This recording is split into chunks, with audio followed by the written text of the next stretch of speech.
The Raptors got beat by the Utah tanking Jazz last night. 128-131. Wipe that smile off your face, Justin, before I wipe it off for you. I swear to God. Jelani and I picked the Raptors to win last night because you would think against a team like the Utah Jazz, they can come through, especially after the performance against the Sacramento Kings. But Justin Pooni thought for the first time in his life to be wise, and he switched it up, and he was like, I'm going to go and take the Jazz to win instead. And I don't know what God is out there, but he's not on my side or Jelani's side. And Justin and the Utah Jazz got the win last night. We made Walker Kessler look like the second coming of Tim Duncan. Not one person could stop him. We had the show off between Christian Coloco and Walker Kessler, and he's walking all over us, just walking all over everybody. Freddie's triple-double couldn't save this team, and my one request for them is, for the love of God, if you're gonna lose in the third quarter and save us the fourth quarter and let us go to bed. But guys, before I start to cry, what happened last night? Anybody? You want me to go? Hey, look, what did I say? I had a few. Hey, remember, the altitude played a factor, right? The altitude played a factor. Look, Walker Kessler looked like a prime Shaq at some points last night. You see that alley-oop him and Malik Beasley had? I swear I thought that was Kobe to Shaq back in the playoffs against the Blazers, man. Oh, my God. What a performance by the Utah Jazz. No, the Raptors, look, they had a decent. They didn't get blown out in the first quarter, right? It was a 6-point game after the first quarter. They actually played very good in the second quarter. But then you kind of saw the Jazz kind of take over in the fourth, and things started getting a lot better. And I think, look, Scotty Barnes had a rough night last night. He was 7 for 23 from the field last night. Everybody's kind of clowning on him for missing those consecutive buckets. And look, the Raptors are like 2-10 in like one possession games or games under 10 points this year, which shows me that they just, when the going gets tough in the fourth quarter and defense picks up, they don't have the offense to score and keep up with people. And again, the soap opera of the Toronto Raptors continues because this morning there's a whole lot of news drops. I don't know what happened last night. News. I don't know what happened. I'm so done. At this point, I'm telling these guys, man, it's over. It's over. Okay. We talk about Walker Kessler. Let me just point out, he is a former North Carolina Tar Heel. He fell down the depth chart, but I saw this talent, and I knew at some point he'd do something. I didn't know it'd come against the Raptors, though. I didn't know it'd come against the Raptors, but at some point I knew he'd step up. But yeah, I told these guys, can you find a way to counter the Jazz, because they score a lot of points. I know there were some garbage points at the end, of course, but there were a lot of times when we just let them free in the paint. A lot of times when the pick and roll defense did not show up. We saw that hurt us often. Guys like Jordan Clarkson got their shots up, felt nice about himself, from the outside, got his looks, on the field. And then obviously Markkanen, we expect that too. Conley did his thing too. So I'm very upset just the way that it ended up, because we lost Pascal, okay, in the crunch time, right? It was close. It was close in the fourth. At the end of the fourth, we had a shot to maybe get back in that game, maybe regain the lead, but Pascal got fouled out when he had like 21 points. So obviously losing him, not even having OG out there, those are two really valuable pieces, against Utah that you can really use, right? So not having him out there when it mattered most in the final minutes definitely made the Jazz feel comfortable, and got them an easier W than we thought. So I think it was kind of tough seeing that. But yeah, I just don't know. The road trip has been up and down. We've had some good outings, right? And then some other ones where we just didn't really show up. So Fred VanVleet, I do want to give him a shout out though, for his triple-double. He did do everything he could to get us that W. Actually, it's his second career triple-double, both coming against Utah. So we want to give him a shout out there. But yeah, it's kind of tough because I did pick Toronto to actually pull through for me. But again, we've seen this over the last like 5, 6, 7 losses where it's been like it seems like every loss is less than 5 points. I don't know. It's just we're right there. We're knocking on the door. We're right there, and then we don't pull through. And I don't have the exact stats for this, but the Utah Jazz took less shots than the Raptors last night. Raptors took more shots. The Utah Jazz still outscored the Raptors. And why is that? Defense. The defense did not show up whatsoever last night. If this team wants any inkling of wanting to go out there and win a game, they have to play that defense. And they have to have a pretty strong first quarter as well, because if you look at the game, they had 25 points the first quarter. The Utah Jazz had 31. Second quarter, they led with 35. Utah Jazz 34. Third, Raptors 32 points, Utah Jazz 31, and then fourth, Raptors 36 points, the Utah Jazz 35 points. So they were leading by 1 point each quarter of the way through.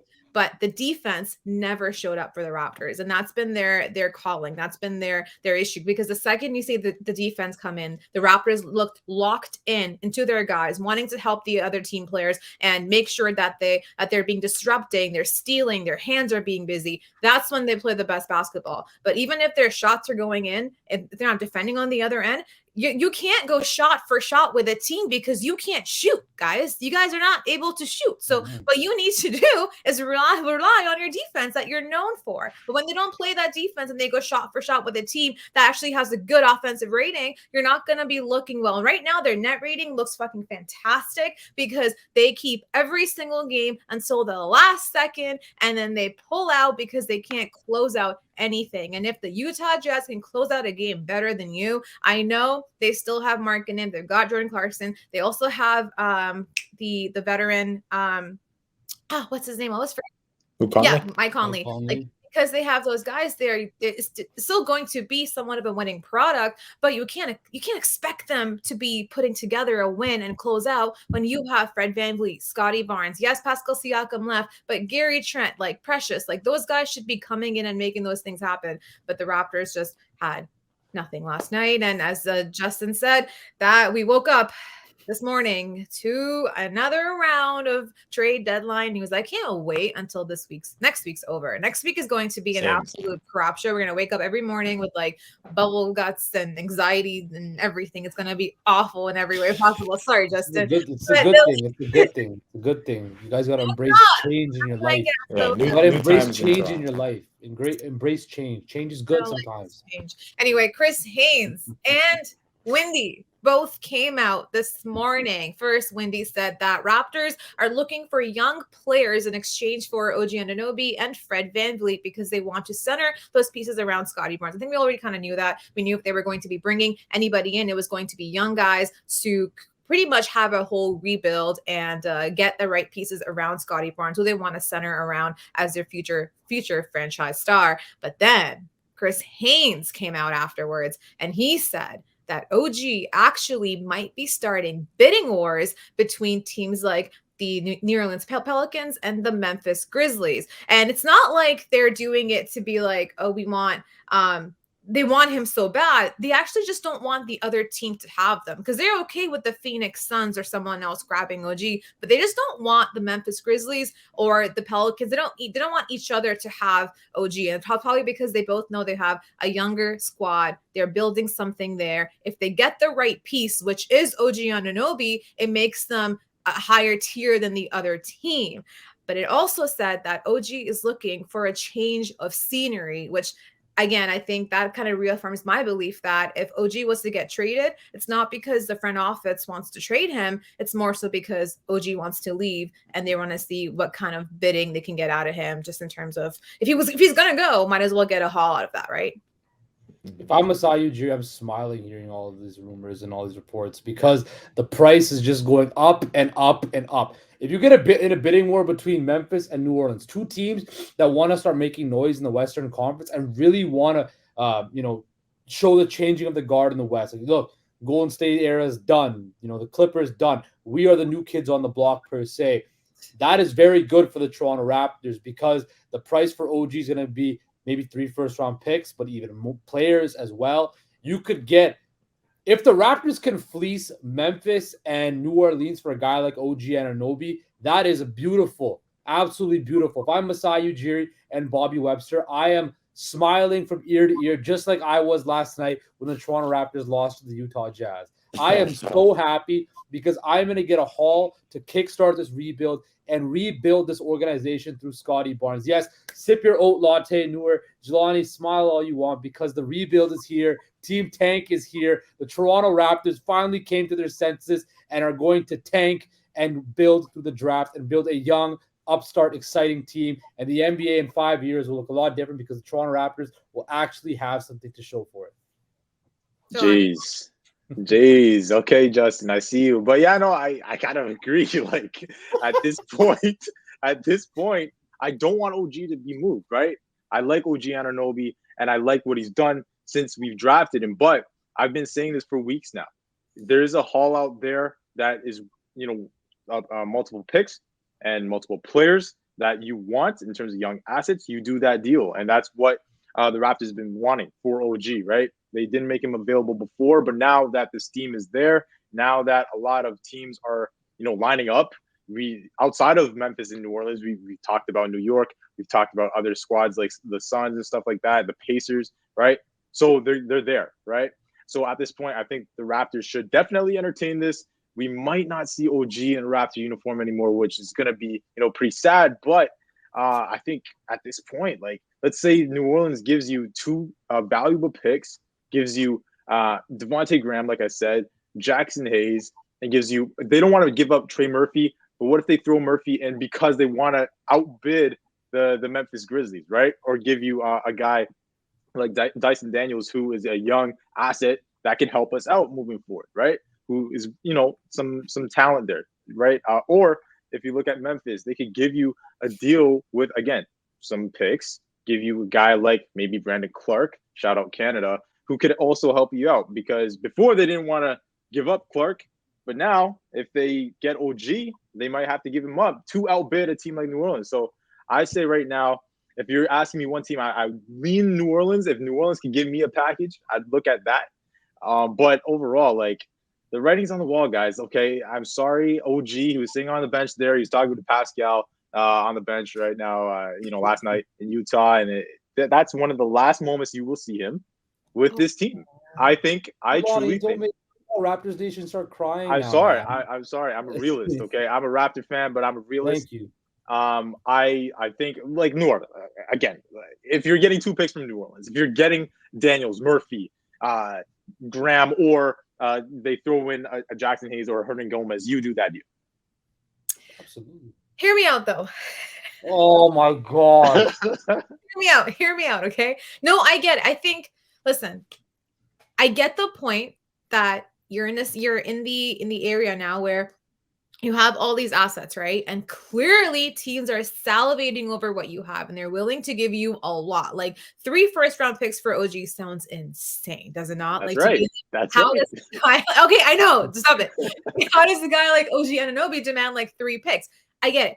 But that shows you that OG Anunoby, it's not about him, he's on an all-star, what's his offensive game, whatever. It's more so how does he fit a team, what his stature is, and the kind of guy that he is. His skills are very hard to find. You're not going to get that very easily. You might find a Freddie out there again. You might find a Gary Trent out there again. We actually saw him last night in Jordan Clarkson's body, but you're not going to see an OG Anunoby the way that he is. And if you're looking at teams that are interested in him, the New Orleans Pelicans and the Memphis Grizzlies, these are young teams that are wanting to make noise now, as Jelani said.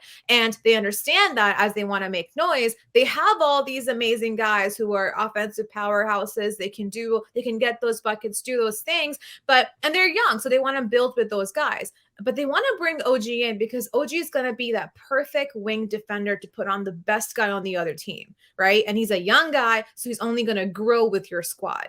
But if that's how these guys with younger teams are thinking of OG Anunoby, and if the Raptors want to go and build a roster of young guys, do you not keep OG Anunoby on your team? No, because he brings you the most value back. But it's not true though. You don't know that. What if Freddie can do something? Look what teams are offering for him right now, though. the table. Two, like Pascal, I would say Scotty and Precious are 3 guys for me that you're not going to be touching. But if you're going to go and sell Freddie and Gary Trent, you can do that. But if you think of it this too, right? You sell OG to Memphis, you sell OG to Pelicans. Those picks are also not like the Memphis Grizzlies picks. They're other teams' picks as well. So you got to make sure that those are going to amount to something good, and they're actually going to be some value to your team. At the same time, when you lose OG and you're bringing a player back, you want to make sure that player who's coming back in exchange for OG possesses a certain level of element. And I'm sorry, but if the Memphis Grizzlies attach Dylan Brooks, who's a Walmart version of OG Anunoby, I'm not gonna be happy. Oh, wow. You know what Dylan Brooks brings though? He brings attitude, toughness, swagger, sandpaper. That's what Get out of you need. here. I don't Sandpaper. want fighting on my Brings team. grit. I don't want someone pulling up, barely wearing, like, what's it called, an overall with no shirt underneath. I want someone who's going to be there to defend. And OG has been that. Again, I get it. If he wants out, it's a different story. Like, if the reports are true from Chris Haynes where he actually wants a change of scenery, then absolutely you go out there and you shop what's going to be best. And actually Nick Nurse, he was asked in a press conference after the game, not this one, but a couple games ago, about OG Anunoby and how he's not going to be coming back in the lineup during this road trip. And Nick actually sounded surprised. He was like, oh, this is news to me. I wasn't told that he wasn't going to be coming back. So you got to wonder in that way too, that like, is the writing on the wall? Is OG sitting out because he's actually injured, or is something happening in the back end where he's actually being utilized in a team discussion and they want to preserve him for a little bit longer to make sure that he'll be healthy for those evaluations once I think he's hurt. But also same way, they understand what's happening right now. The deadline's like right around the corner, like it's literally next week. So I think they're also, they're definitely talking about it. But if you're somebody that wants to keep OG like you, Noor, I will say it is definitely tough to get a guy like him on your team. There's a lot of contenders that want a wing defender like OG Anunoby. And just knowing the Raptors, even though I feel like we should do a deal and we should get these valuable picks and young guys back in a deal, I do have a sneaky suspicion that one time moving forward, we're going to need a 3-and-D type of dude, like OG, a guy that could get it done defensively on the wing, and he's not going to be there. I don't know. I feel like we're going to miss him at some point, but I'm still doing the deal. That's just me. I'm still doing the deal, but I feel like we're going to miss him though. Last thing I'm going to say on this, you don't got to use those first round picks. You could trade them to bring in an established player. Yeah, that's true. He's not going to be Anunoby, whoever you bring in. It's not going to. Why not? If you could trade 3 first-round picks for OG Anunoby, you could trade another 3 first-round picks for something else. Another level of defender of that sort. I get it. Listen, I get it. Messiah, I'm telling you, you got to call me, bro. I can help rebuild this organization. Stat. I don't think anyone's calling. Just go get Scoot, man. Just get Scoot. Scotty and Scoot. Well, the next week is the dreaded week. This week, actually, since this whole season has been dreaded, hard to swallow. It's been depressing. Beautiful. The month of January has been a kick in the ass. The past week has been killing me, but next week might be my death after all. And we'll see if we're still intact, we're still sane, who's still on the team, who comes back to us as a Raptor, and who we need to go and Google and look up their Wikipedia stats history when they get to Toronto. So keep it locked. We'll be seeing you tomorrow from the Homestand Studios, NBA. I'm Noor Zainab with the J Unit, Jelani Goodridge-Reid, and Justin Pooni.